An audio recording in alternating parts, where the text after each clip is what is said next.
Hello friends. तो आज अपनी एंडोमेट्रियोसिस की सीरीज़ में ये आज हम स्टेज 3 डिज़ीज़ के बारे में बताएंगे। तो स्टेज 3 डिज़ीज़ बताने के लिए मैंने आपके लिए एक मॉडल रखा है जिसमें यूट्रस, फैलोपियन ट्यूब्स और ओवरीज दिख रहे हैं। ये गर्भाशय है, ये फैलोपियन ट्यूब होती है और ये अंडेदानी या ओवरीज होती हैं। तो इसके अंदर अगर मैं आपको समझाऊँ तो ये जो दिख रहा है, ये जो ब्लैक स्पॉट्स दिख रहे हैं, ये जो ब्लैक स्पॉट्स दिख रहे हैं, ये अगर सिर्फ इतना ही प्रेजेंट होता है तो वो स्टेज 1 या 2 डिज़ीज़ होती है। पर अगर ये जो ओवरीज दिख रही हैं, अगर इसके अंदर ओवरीज में बड़ी बड़ी गांठें जो कि 4 से लेके 15 सेंटीमीटर तक की भी हो सकती हैं, अगर वो प्रेजेंट हैं, जो फेलोपियन ट्यूब्स हैं वो अगर यूट्रस के पीछे जाकर चिपक गई हैं, या फिर पेशेंट को बहुत सारे, जब हम लेप्रोस्कोपी करते हैं और उसके अंदर हमें बहुत सारे डीप इम्प्लांट्स मिल जाते हैं और जो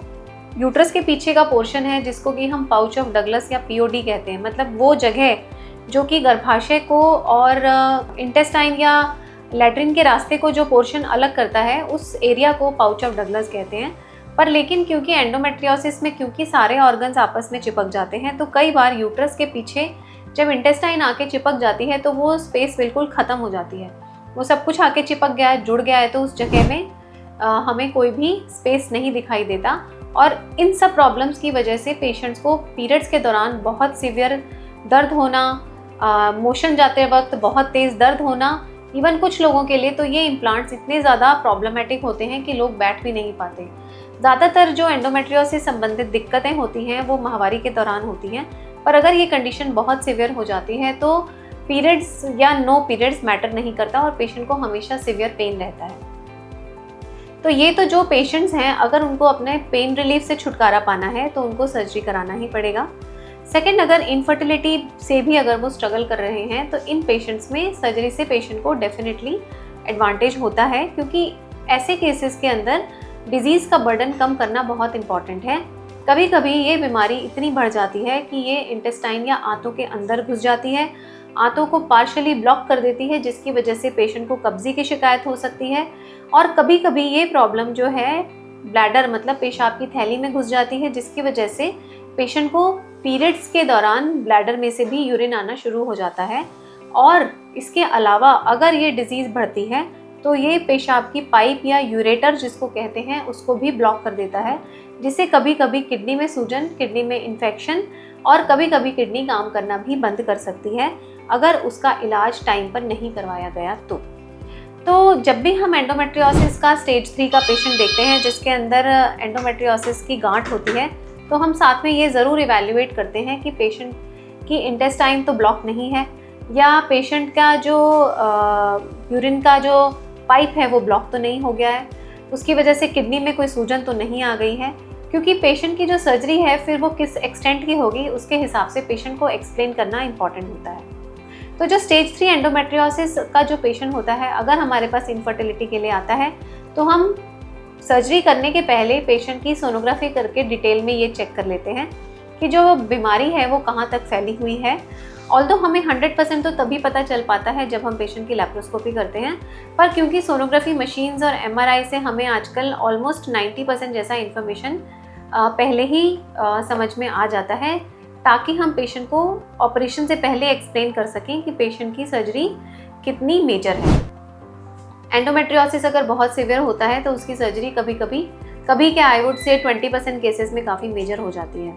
ये डिपेंड करता है कि पेशेंट अपनी सर्जरी किस एक्सटेंट तक कराना चाहता है, किस एक्सटेंट तक वो अपनी डिजीज़ कम कराना चाहता है, वो आंतों के ऑपरेशन की रिस्क को एक्सेप्ट करना चाहता है कि नहीं करना चाहता।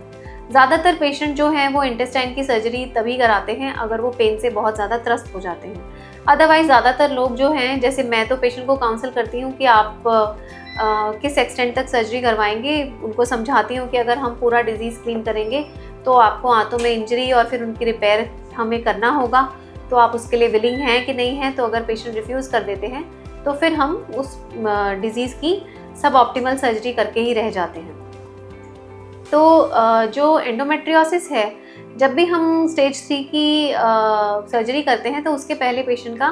AMH और CA 125 ज़रूर कराते हैं। ज़्यादा बड़ी गांठों में पेशेंट की गांठ का फ्रोज़न सेक्शन भी भेजा जाता है ताकि हम उसमें से कैंसर रूल आउट कर सकें। और अगर पेशेंट का AMH बहुत कम आता है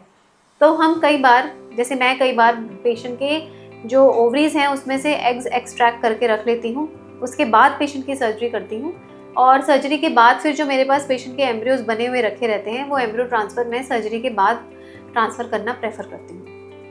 तो this is how stage 3 disease is treated. Stage 3 और स्टेज 4 का डिजीज़ का ट्रीटमेंट ऑलमोस्ट सिमिलर होता है।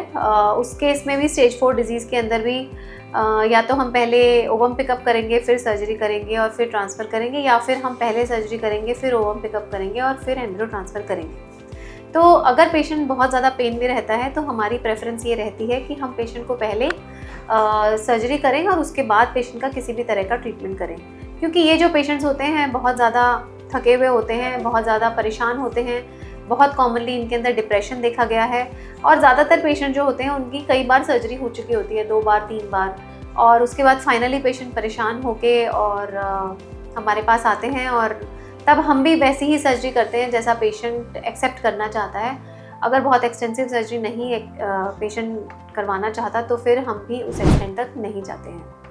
थैंक यू, और मुझे लगता है कि आपको काफ़ी कुछ समझ में आया होगा। और अब मैं जो लास्ट वीडियो भी मैं अपना बनाऊंगी उसके अंदर मैं सर्जरी के अंदर जो वेरियस एस्पेक्ट्स होते हैं उसके बारे में भी आपको बताऊंगी, और जो ज़्यादा मेजर सर्जरीज होती हैं उसमें टीम इन्वॉल्वमेंट रहता है जिसके बारे में भी मैं आपको थोड़ा सा आपको उसका इन्फॉर्मेशन दूंगी। तो आई थिंक वो इन्फॉर्मेशन आपके लिए डिसीजन लेने में ईजी रहेगी। Thank you.